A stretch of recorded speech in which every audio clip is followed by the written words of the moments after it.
विठ्ठल नामात शक्ती आहे, त्याच्या नामस्मरणानं विघ्न दूर होतात अशी प्रत्येक माऊलीची श्रद्धा.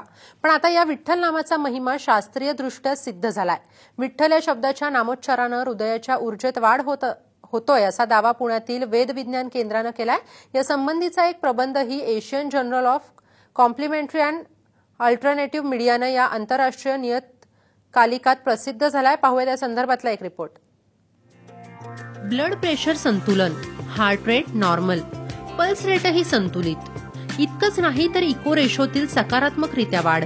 हे सर्व सकारात्मक परिणाम आहेत ते 10 दिवस सलग 9 मिनिटं शांत बसून विठ्ठल नामस्मरणाचे. पुण्यातील वेद विज्ञान केंद्र आणि द इनामदार हार्ट क्लिनिक यांनी हे सिद्ध केलंय. विठ्ठल नामात काय शक्ती आहे हे पुण्यातल्या या गटानं समोर आणलंय. डॉक्टरांच्या या गटानं 30 लोकांचं सर्वेक्षण केलं. या सर्वेक्षणात सर्वांना सलग 10 दिवस केवळ 9 मिनिटं विठ्ठल हा शब्द उच्चारायला सांगितला. फक्त तो मनापासून उच्चारला जावा इतकीच अट. विठ्ठल नामाचा हृदयावर काय परिणाम होतो हे या गटानं मोजलं आणि आश्चर्य म्हणजे विठ्ठल नामस्मरणानं हृदयाच्या ऊर्जेत वाढ झाल्याचं चाचण्यांमध्ये सिद्ध झालं.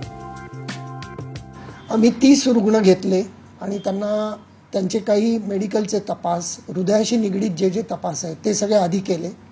त्यानंतर त्यांना 9 ते 10 मिनिटं विठ्ठलाचं नामस्मरण करायला सांगितलं.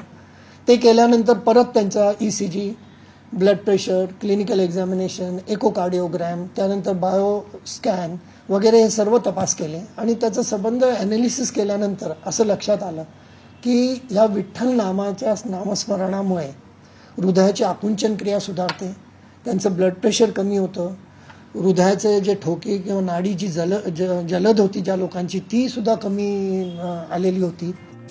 विठ्ठल नामस्मरणाच्या स्पंदनांचा अर्थात स्वरशास्त्राचा अभ्यासही यावेळी करण्यात आला.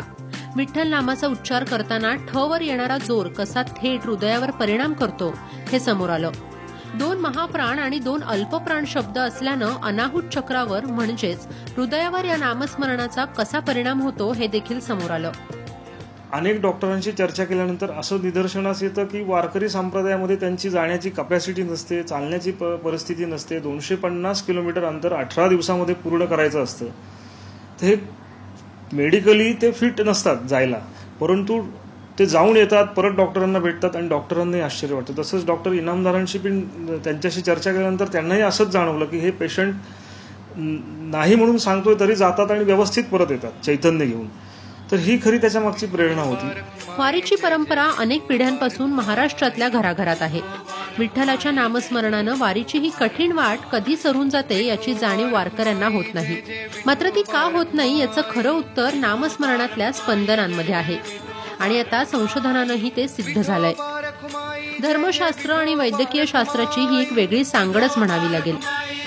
स्नेहा कांबळे, साम TV, पुणे.